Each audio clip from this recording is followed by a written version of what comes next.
Welcome to another episode of Tech Unhinged, where tech gets human. I'm your host, Rabia Javeed, and joining me today is Christopher Penn, who is a co-founder and chief data scientist at Trust Insights, an eight-time IBM champion in data and AI. He's been working in AI since 2013, a decade before ChatGPT made it mainstream, and has built AI-powered marketing systems for brands like McDonald's, T-Mobile, Twitter, Cisco. He is also the best author of several best-selling marketing books, including Almost Timeless, 48 Foundation Principles of Generative AI. Welcome to the show, Chris. Thank you for having me. Chris, we'll start off with some icebreakers.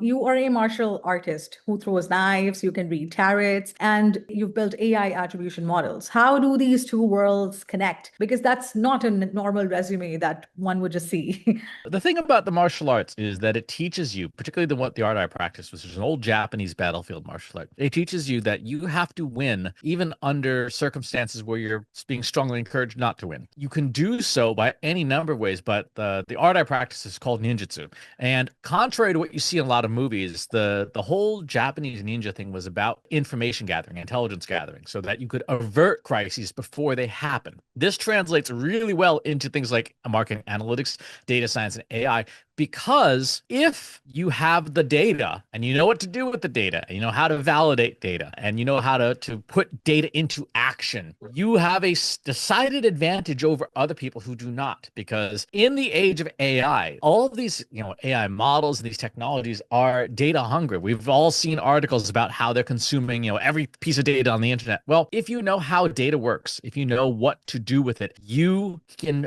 build a durable competitive advantage over other people because you know what to do with data. And even if two people have the same access to the same public data, if you're better at working with it, it's like, two people who are given the same ingredients. One's a professional chef, one's not. The professional chef is going to come up with a better dish. You started working in AI in 2013, a full decade before ChatGPT exploded. What's the biggest misconception people have now about AI that you even knew back then? All these technologies are predictive technologies. They predict based on the data that they have, right? You look at classical machine learning, regression analysis, classification, look at generative AI. When you look at what's happening behind the scenes when an AI model is running, if you install, for example, LM Studio or Llama.cpp, and you install a local model like Quen or Gemma 4, you can watch the predictions happen as it's assembling words. And that should tell you a lot about what these tools are and are not capable of. If they have never seen something, if they have never ingested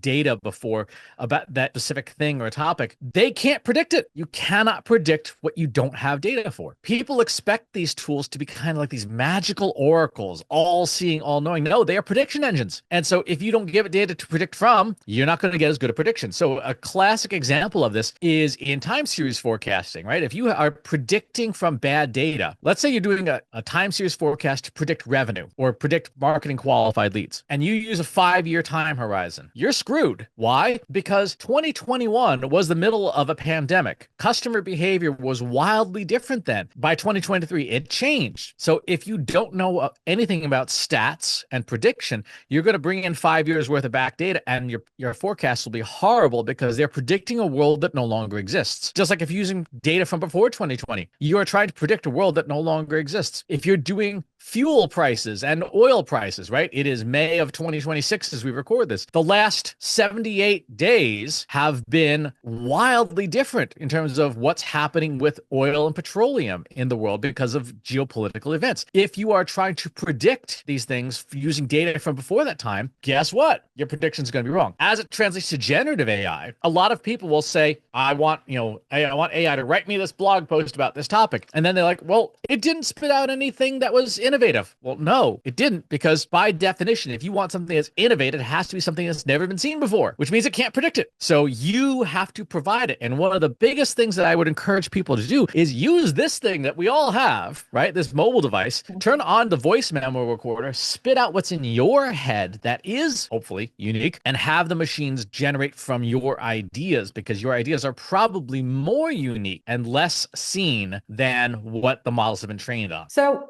Christopher, Christopher, back in 2019, you gave a keynote called 5 Ways AI is Changing Marketing Forever. That was very impressive that you were probably doing it in back in 2019. But we are in 2026 now. If you were to give that talk today, what are the 5 ways now that are relevant? And what has still stayed the same from those 5 ways? Well, I mean, the things like having good data and putting it to use, that never changes. What people need to understand now is that we have what we call the 5 levels of AI enablement. This is a trust insights thing and maps to product market fit. Done by you, done with you, done for you, done without you, done ahead of you. And briefly, done by you is what everybody and their cousin knows as ChatGPT. You sit there, you're the typing person, you're copy pasting, right? You're doing all the work. Done with you are things like GPTs or GEMs or Claude projects where you have a standard operating procedure in place, but you're still doing like half the typing and half the copy pasting. Done for you is agentic AI. And this is a big leap. This is where we are today. Agentic AI, tools like Claude Code, Claude Cowork, OpenWork, OpenAI Codex, Google Anti-Gravity. These are tools that you are now learning how to delegate. You're learning how to be a manager of AI as though you were managing a junior employee. And this is a big head change because you now have to get good at delegation. You now have to get good at planning. You have to do, my CEO and co-founder, Katie Robert, and I were talking on the Trust Insights podcast this week about how we now have this ridiculous term called requirements engineering, which is sort of an evolution of context engineering, which was an evolution of prompt engineering, because tech bros just love unnecessary jargon. But at level 3, which is where companies should be today, you should be delegating work to AI. That's what's changing marketing right now. You can hand Claude Cowork a lot of data and say, build me a marketing strategy for the next quarter. And as long as the data is good and the instructions are good, it will generate something. It will generate the assets. It may even connect to your CRM and execute things. Where this is going is in tools like OpenClaw, Hermes Agent, etc. These are fully autonomous systems where you are now, instead of delegating a project plan, you're almost delegating a job description.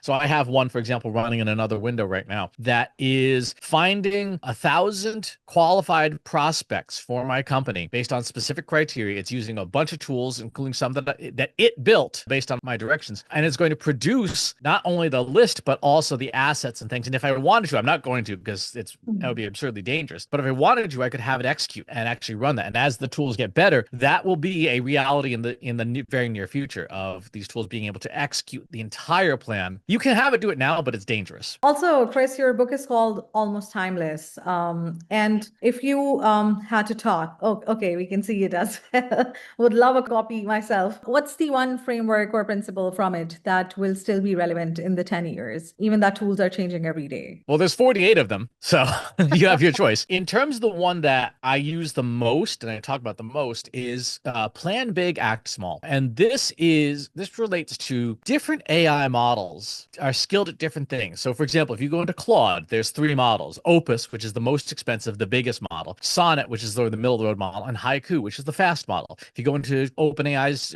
any of OpenAI's stuff, you have GPT 5.5. There's 5 versions of it. Go into Google Gemini, there's Flash Lite, Flash, and Pro. So everyone's got, small, medium, large, effectively. Small models are fast, efficient, very sustainable. They use much less energy, but they're dumber. The big models are slow, incredibly resource intensive, compute intensive. They use a lot of electricity. They use a lot of fresh water, but they deliver great results. So what people should be thinking about, and this is true across the board, and it will continue to be true, is you want to use the biggest, best tools to do your planning and then hand off the plan to a small, lightweight tool to execute the plan. Because as long as the plan is good and has things like definitions of done and measures of success, we use what we call the 5P framework by Trust Insights: purpose, people, process, platform, performance. If you define these things in your plans, then when you hand that off to a small model or tool, it will execute on it greater speed and lower costs than the big model. A lot of people kind of make the naive approach to either just use the small model all the time, which gets them bad results, and then they have to repeat work a lot, which is a waste. Or they use the big model for everything, which gets great results, but it's an incredibly resource intensive. If you plan big, act small, this also applies to human delegation, right? The senior most people in an organization do the planning, the junior most people do the execution. This is a timeless principle, and it will remain true no matter what happens with the AI technology. What will probably happen in the next couple of years is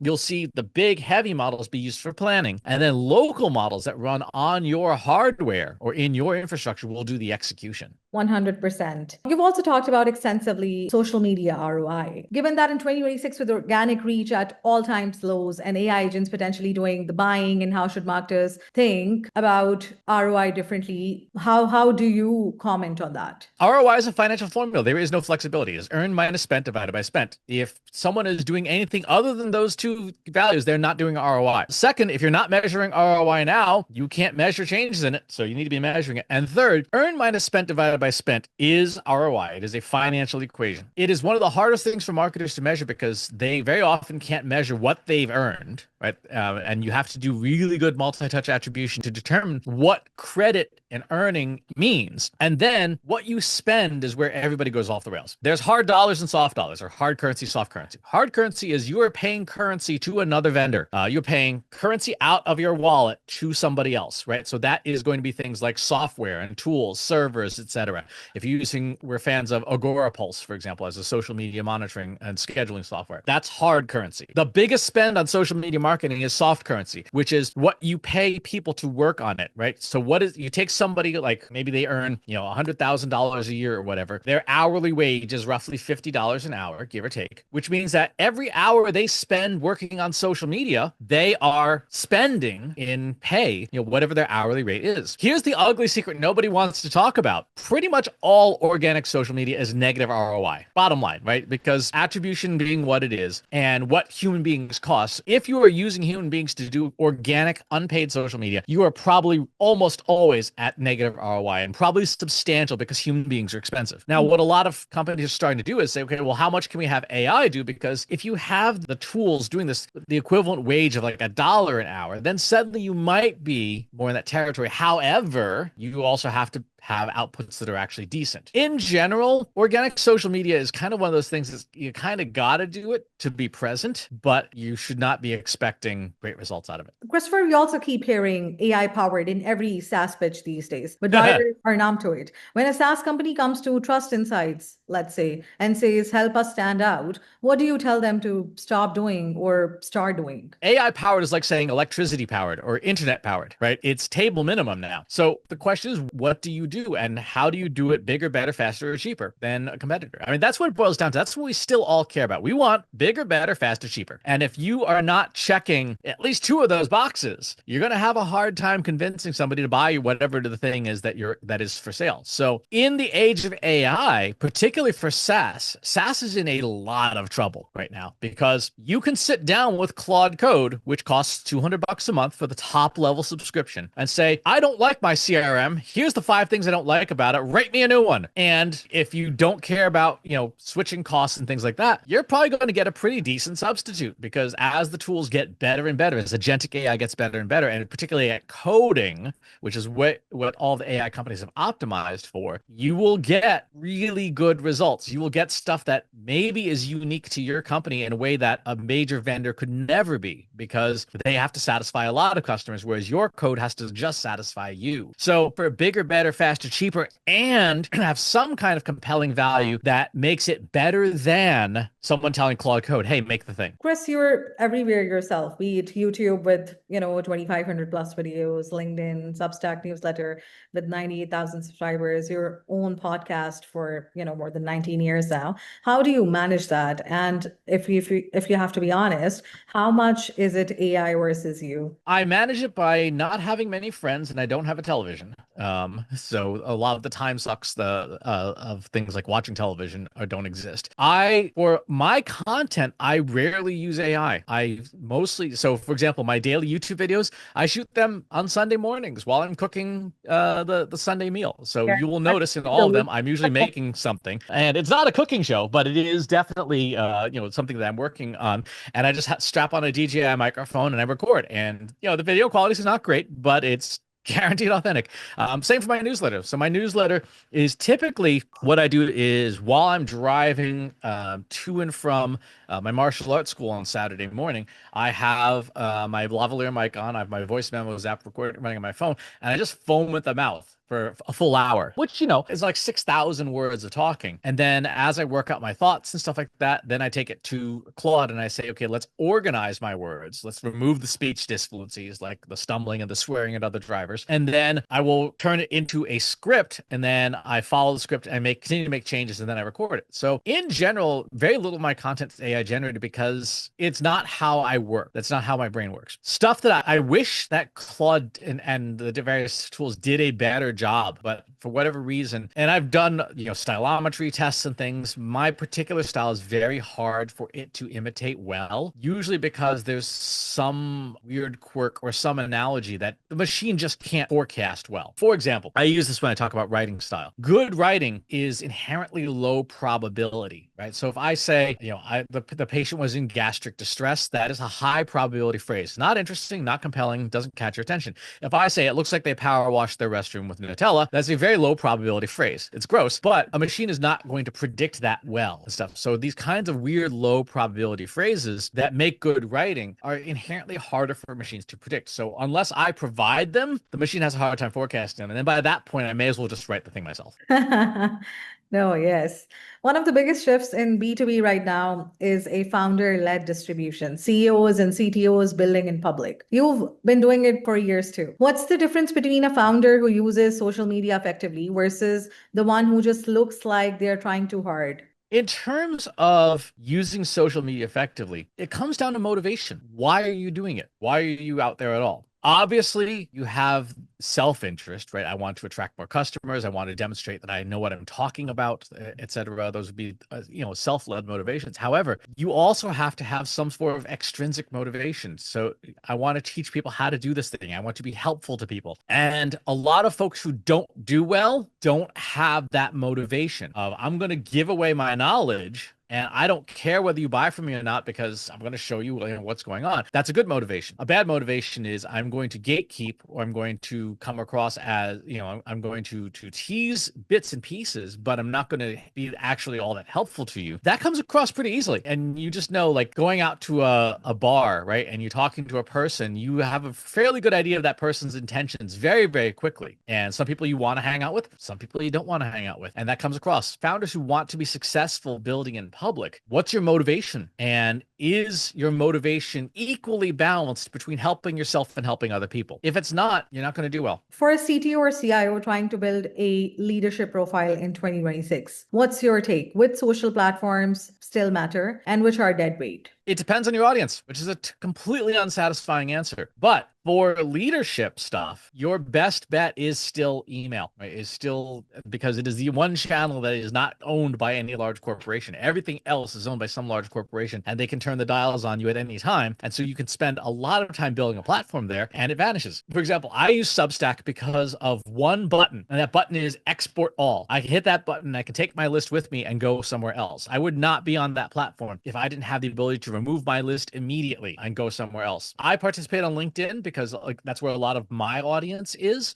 I participate on Threads mostly to complain out loud. I participate on Instagram mostly for my friends. It's not for, I mean, I share publicly, but I don't create content there for the purposes of business. It depends on your audience. Where is your audience, right? If your audience is on TikTok, you need to be there. Sorry, but that's, you know, the truth. If your audience is on Weibo, if your audience is on Pinterest or 500 Pixels or any of the, you know, thousands of social media, social channels there are, you got to go where they are, and you have to, you know, provide useful stuff there. Your audience is on whatever, you know, some of the crazier places on the internet. And if that's where your audience is, you got to be there. Like if you're hawking NFTs still, you're probably on a place, I don't know, like Truth Social or something. Any place you can get somebody to buy one of those things in 2026. You should, from an AI perspective, you should be on YouTube, because YouTube is the #1 training source for all AI models. And so if you want to be doing stuff like GEO, etc., you kind of need to be on YouTube. Yeah. And Chris, for you know, given if we say that LinkedIn is the default for, you know, B2B SaaS perhaps, and if you had to pick, you know, the second platform for a SaaS company that they should invest in within 2026,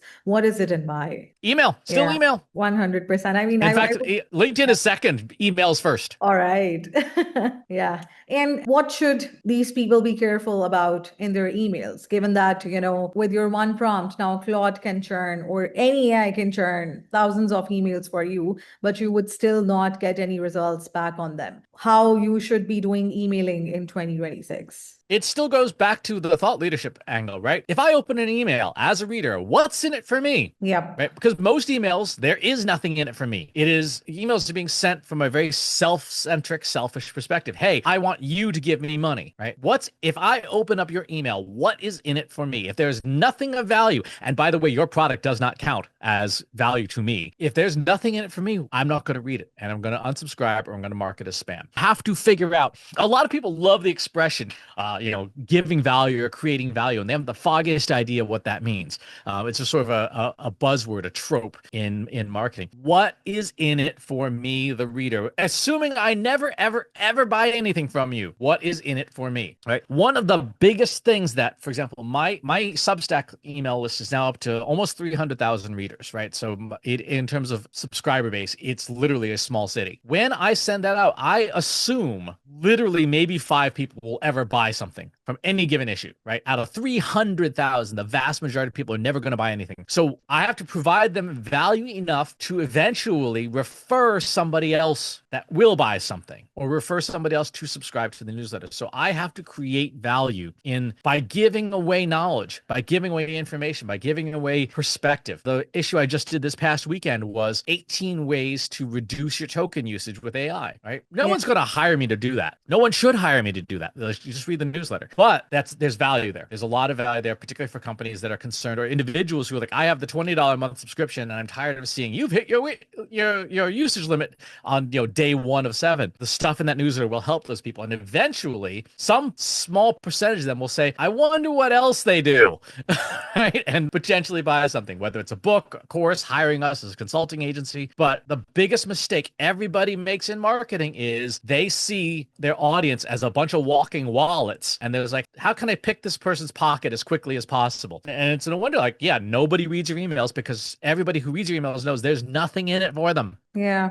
And, if we dive a bit into the human versus machine questions now, will marketing and content be fully taken over by AI, or do you think there is a ceiling? And if there is, then where's that line? So AI is destroying social media pretty hilariously, right? So you just see more and more AI slop, bad use of social media. You see, for example, LinkedIn being overrun by comment bots, and you could tell because the same person leaves the exact same formatted, structured comment on every blog post. And so you should plan as a marketer for social media to get even less and less effective as AI continues to just pollute it. Right? Because you have inept marketers who are looking for an easy button, just running bots, 24/7. In terms of content marketing, the internet is being overrun. Something I saw a stat, I want to say it was some company, it was some content company. But roughly 50% of the content being published on the internet now is machine made. So things like search are going to be impacted more heavily. You're seeing Google saying like, yeah, we can differentiate between non-commodity and commodity content. And commodity content is what machines tend to spit out because they're not well structured and built. As this happens more, your marketing channels you have access to will get less and less valuable. You'll be able to attract fewer and fewer customers from it, which means the only mechanism you have for growing your reach is through the human beings who are going to refer other human beings to you, which again goes back to things like email, like what's in it for me? If I interact with you as a company on any platform or in any space, what's in it for me? If the answer is nothing, then until I have a need, which is like, 1% of the time, I'm not interested in interacting with you. And if you're constantly asking me, hey, are you ready to buy from us yet? The answer is going to be goodbye. And that will be that. Marketers have a very, very difficult task ahead of them, which is being heard over the tidal wave of slop being created by inept use of AI. And I keep saying that because you can do very well with skillful use of AI. You can provide value to people with skillful use of AI. What we see most marketers doing is not skillful use of AI. There's also a hot debate right now, Chris. Will AI agents kill SaaS or just force SaaS to evolve? And you worked with major brands on this. What's your take on it? In terms of like AI just replacing SaaS? Yeah. Yeah, well, think about it, how stupid it is, right? In terms of a business model. If I can have if you're going to charge me money month over month for a service, that has to do better than what I can do myself now. Yeah. So what is your value proposition as a SaaS company that a machine can't do? That's the key question that a SaaS company has to ask. It is not the code. Your code is a commodity. Your fancy features are a commodity. And in literally 20 seconds, I can take a screenshot and a voice recorder and say, hey, Claude, make my version of this, but make it better. I actually saw this not too long ago. There was this one event where there was a keynote, and it was a paid keynote for a SaaS company. And they're like, our software is this is exactly what marketers need. You'll get a 1 month free trial, and that's only whatever a month after that. I'm like, okay, screenshot, voice prompt. And within 2 hours, Claude had replicated their entire stack because there was nothing special about the software. It was a completely commodity. Their sales pitch, what they thought their value was it was low priced enough that your average marketer would buy it. No, Claude can make that, right? Quen can make that. ChatGPT, OpenAI can make that. You can make pretty much anything. So if you think about the value chain, if you have commodity, which is the lowest bar, all code is commodity. Your software is commodity. Sorry to say it, it's true. Your code has no value by itself, which means that you have to do things up the value chain, like create a brand around that. What is and how do you do that? Well, that means extending commodity to some kind of service that is a pain point that the commodity itself can't answer. So anyone can code, right? Anyone can have Claude build and maintain software. What is the next thing up in the value chain that somebody does not want to do? Maintaining code still takes time. It's boring. It's not fun. Fixing bugs is not fun. And yes, tools like Claude Code and Open Code and stuff make that very easy now, but it's still not fun. So your value might be that level of service. Your value might be the training to help the humans operate the software better. Your value might be the experience that somebody has using the software that can be augmented in some other way beyond the software. But in 2026, if you think your software is a competitive advantage, you are delusional. You've warned about deskilling, the offloading of executive function to AI. You use AI yourself to challenge your thinking, not replace it. Can you tell us how you structure a prompt to make AI push back on you instead of just agreeing with you? Yeah, it's one sentence. Ask me questions until you have enough information to complete the task, right? That's it. That is the sentence. Put it at the beginning of your prompts. If you're using agentic systems, there are even modules like brainstorming skills and things that can come pre-built into a system like Claude Cowork or Open Code or Anti-Gravity, where you say to the model, hey, ask me questions. Let's brainstorm this.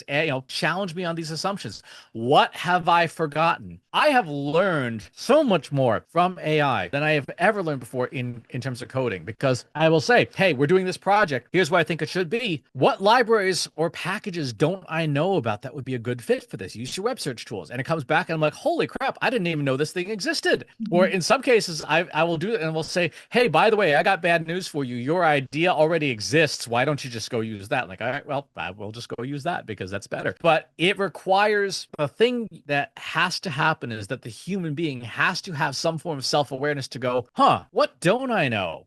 Or what if I don't treat this like the easy button? And that is where most people go wrong. They're like, hey, just do this thing for me. And it does. That's great. You're no longer planning. You're no longer organizing. You're no longer making decisions. You're no longer solving problems, which are the 4 core tenets of executive function. When you hand that over to a machine, you de-skill. When the machine is asking you to plan, when the machine is asking you to organize, when the machine is asking you to make decisions, when the machine is asking you to solve its problems, you are upskilling, not downskilling. So in your use of these things, in your planning prompts, for example, you should be saying, hey, you need to keep asking me questions until you fixed my blind spots. You will get great results out of the machines that way, and you will get great results out of your own brain. No, that's very true, because I've done this myself as well, and I've learned a lot in the process of it. But I've also figured that, as you've also said, that if you were giving AI the same instructions you'd give to a contractor, the company doesn't need you, perhaps. And that's very brutal and honest, which is kind of needed by most of the marketers. But what should marketers today be doing to stay indispensable? The easiest answer: what do you do that is not templated? So as a marketer, think about all the things that are templates, right? Your website design, your email nurture campaign, your CRM strategy, your social media posts, your presentations, your reports, all the stuff. I've been saying this since 2015. I said this on stage at Social Media Marketing World in 2015. No one believed me. If you do it with a template today, a machine does it without you tomorrow. tomorrow. Look honestly.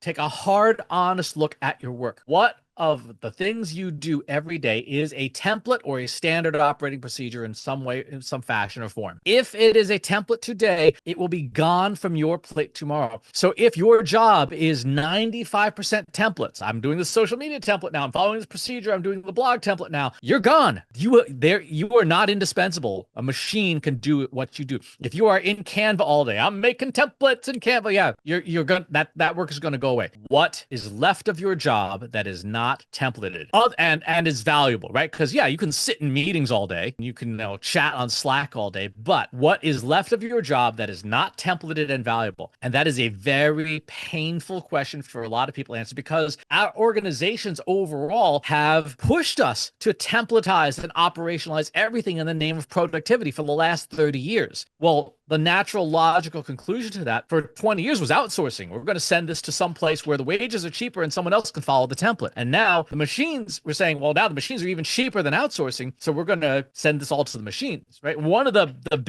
largest populations of people that will be harmed by AI are developing nations that have hosted things like call centers and stuff, because human beings, yeah, you paid them $1 an hour, but now a machine can do it for a penny an hour. And so you are going to have a large withdrawal of income from developing places where they were used to low paid but reasonable machine level work. Now it's just entirely machine based. And so that be a substantial geopolitical and socioeconomic shift. But for the marketer, what do you do that is not templated and valuable? That's what will make you indispensable. And if the answer is nothing, or it's less than 50% of your job, you are in trouble. Chris, let's talk a bit about legacy thinking in a modern world. A lot of companies, especially in enterprise, are sitting on legacy marketing stacks, legacy processes, legacy assumptions about how buyers behave. And it's a lot, and at rather a large scale. And you've worked with brands, big brands like McDonald's and T-Mobile. When you walk into a company which is still running its marketing like it's 2019, what's the first thing you modernize? That's one. And two, is there any framework that you would recommend them to start with, and from where? The framework that we use, that we live by, is the 5P framework by Trust Insights, the one I mentioned several times. Yeah. Purpose, people, process, platform, performance. When you go into anywhere to do anything, you say, what are you doing? Why are you doing it? Who's doing it? How are you doing it? What are you doing it with? And how do you know that you succeeded? And when you look at most organizations, they have failed to define most of those categories for anything, legacy or modern, right? They will say, hey, we're doing this email campaign. This is our marketing automation system.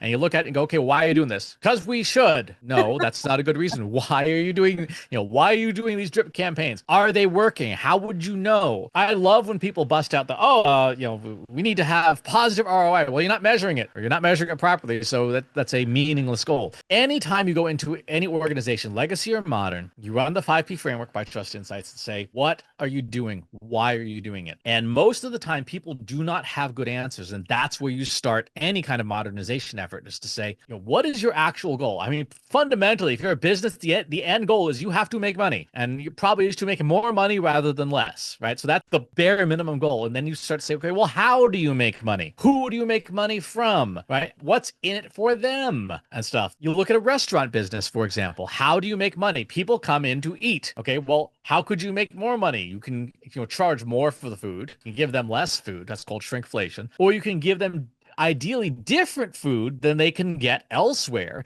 That makes that is a differentiator for you. In that case, okay, now I can say, well, what can we modernize, or what can we change that help you achieve those things of doing something bigger, better, faster, cheaper, right? We're back to the main four. That's the blueprint.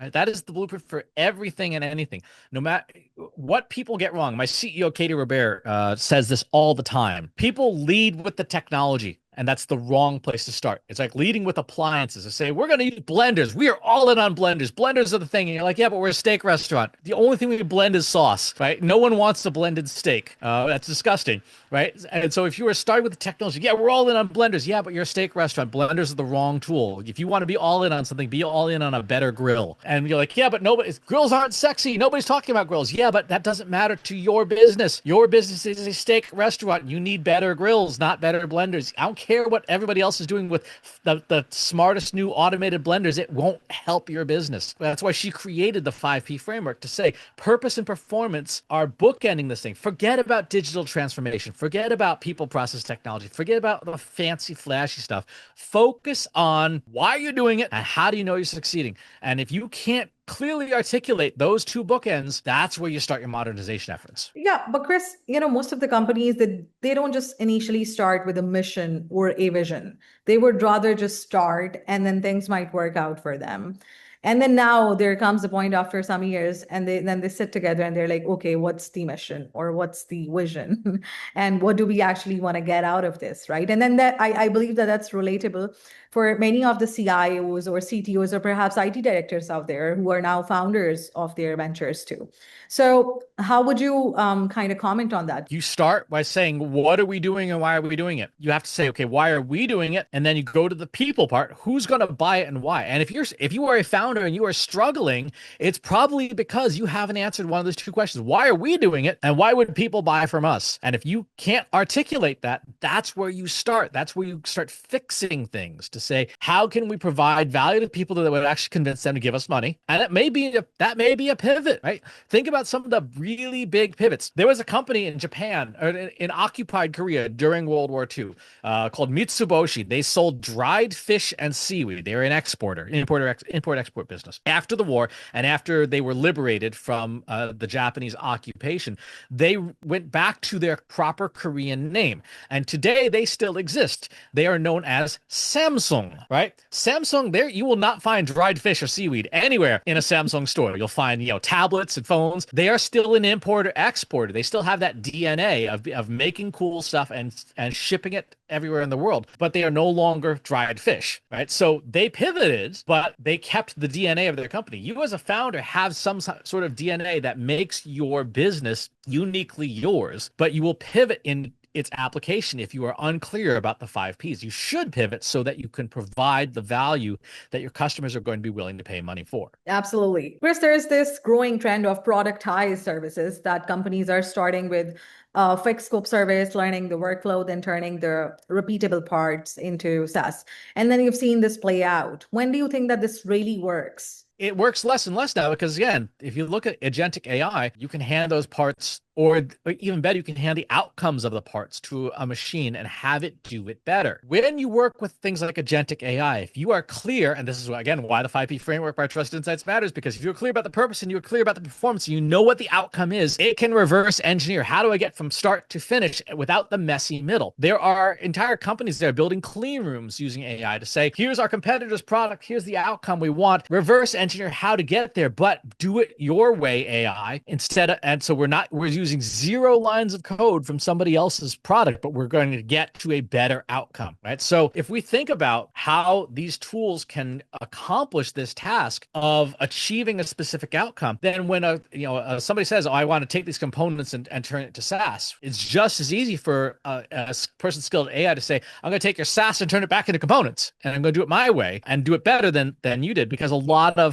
folks who are in SaaS tend to have software development blind spots, pretty big ones, as evidenced by the fact that you are seeing more and more cybersecurity issues. Security is one of the things SaaS folks think about the least. And this is evidenced by the number of lawsuits and, oops, our database got compromised. Go look at Shiny Hunters, the hacking group. You can go onto their website on the dark web and see how many businesses, the crown jewels of the business, are literally sitting on a website for someone to download because nobody thought about security. Or that they did, it was an afterthought. The challenge with folks taking, chunks of stuff and turning it into SaaS is that if you don't do it with great overall development practices, you make a half-baked product that is filled with holes, and then should your company take off, you get compromised right away. Yeah. Let's talk a bit about AI slop. What's your one sentence rule for making AI generated content sound human? Learn stylometry. With third-party cookies dying and AI agents doing research on behalf of users, how do you even measure what's working in marketing anymore? The number one way to do this, and the best way to do this, the way that is durable and will endure pretty much anything,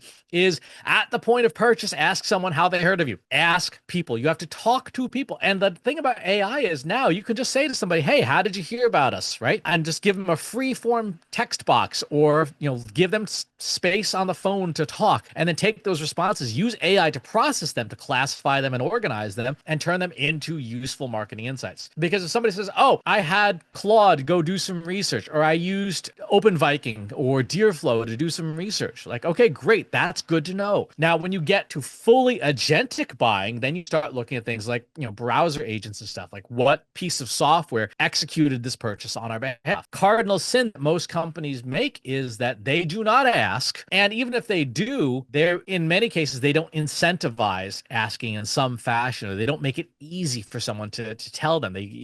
Or worse, they have that legacy checkbox drop down, like, how did you hear about us? And there's 5 choices that don't reflect reality anymore. Chris, there is a telling stat: 60% of teams using AI report 2 to 3x returns, but only when measurement is mature. What does measurement maturity actually mean? Because I think a lot of companies think they are measuring, but they are really just counting vanity metrics. So be careful with that word. Vanity metrics, if you don't know anything about statistics, vanity metrics can be misleading. Very often they are the start of a process, but not the end of the process. And people get confused, and they say, okay, clearly this is the end of the process, like number of followers on social media. They say that's a vanity metric. Well, that's the start of the process, because if that number is 0, you're doing something wrong, right? So clearly it's not without value. It's just not your end goal.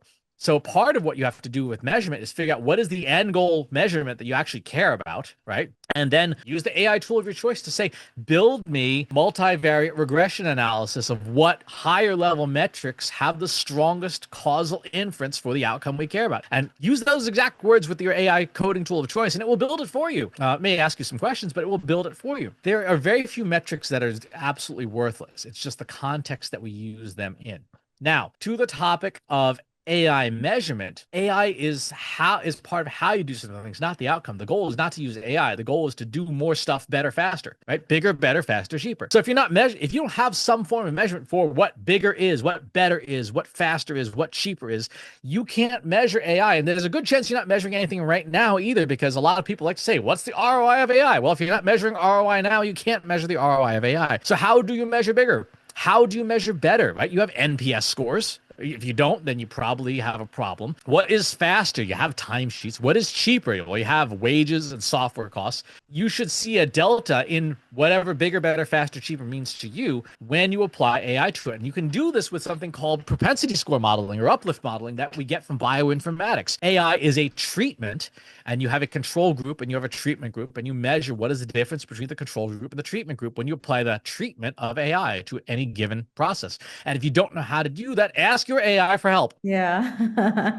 I think people still hesitate to even ask these basic questions, from their chatbots, and they would We will, rather, because people don't want to know the answers, right? If you ask the question like, "What are we doing this bigger, better, faster, cheaper?" and it said, and you would do the analysis and go, "Wow, we suck." And nobody these days in a risk-averse, zero mistakes tolerated environment wants to do that analysis, because it will. The honest truth is, you suck. So, Christopher, most SaaS companies, software companies are using AI for top of the funnel content, blog posts, socials, ads. But, we are seeing major, stronger results when AI is used in customer lifecycle marketing. What does that actually look like? And give us a concrete example of AI in the middle or bottom of the funnel that is probably working. One of the things that we do is we build ideal customer profiles that people can use with AI to do stuff like synthetic customers, so that you can train people like sales folks on how a customer is likely to react. So a simple example is we'll create an ideal customer profile. We'll then create role play personas from it, and we'll give one persona attributes of an ideal customer, but we'll say this customer persona is actively hostile, right? They don't like you. You have to figure out how to persuade them, and they will keep coming back over and over again, telling you exactly exactly what they think of you. And you as a sales professional have to figure out how to navigate that. You have to figure out how to navigate all of the objections.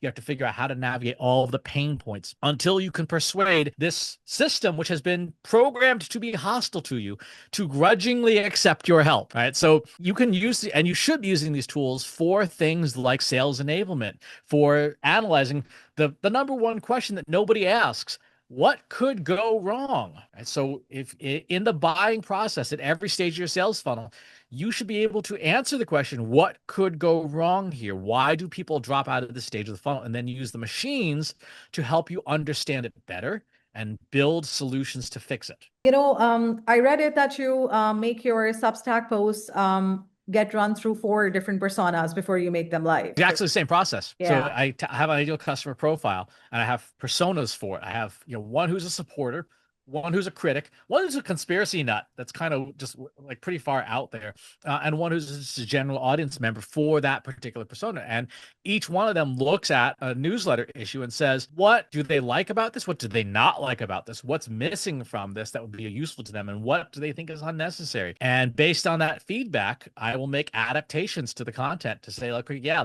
I forgot about this part. Absolutely. So another interesting take, Performance Max, which is a Google's AI-powered advertising product, now accounts for over 60% of Google ad spend. For marketers who've spent years learning how to optimize campaigns manually, that's basically Google telling them, let's the AI drive it. Is that a good thing, or are we just handling the control to black box? Well, this goes back to what we were talking about earlier, which is if it's a template, a machine's going to take it. So you are writing, what is Google Ads? Google Ads is an entirely templated system, right? You have your headline, you have your description, you have your call to action, you have your image. And so many people have been automating it for years anyway, outside of the system. Now, where systems like PMax and stuff run into trouble is that because they are machine learning systems, they need time to calibrate. They need time to calibrate, they need money to calibrate.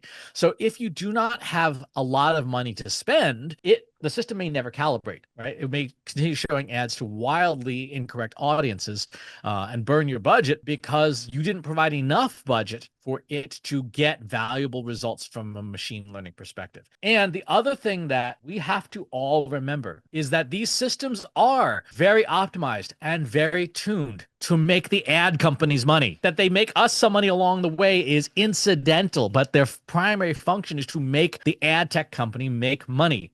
So they will sometimes make recommendations and decisions. This is called multi-objective optimization. They will sacrifice some efficiency for us to make their corporate masters money, which is one of the reasons why it's very important that you not give up those skills and that you be able to work with outside traditional digital ad systems. There is a lot of value still in something as simple as like a pizza box flyer in a certain geography. If you know a geography and you know your customers really well to the point where you know exactly where you get their pizza from, you can potentially influence them in ways that a digital system never would. I'll give you a real simple example. There are 4 pizza chains that serve the Pentagon, right? The U.S. Department of Defense main facility in Alexandria, Virginia. 4 companies, when it's a late night, they're running pizzas over to the Pentagon as fast as possible.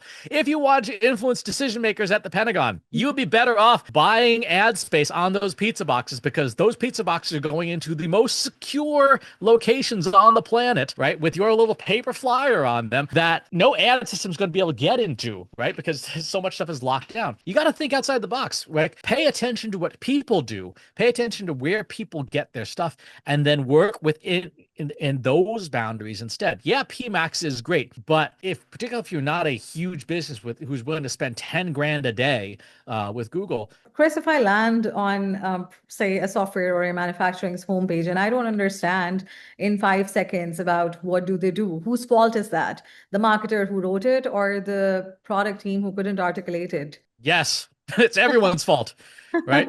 And again, this is where things like ideal customer profiles and AI can help you.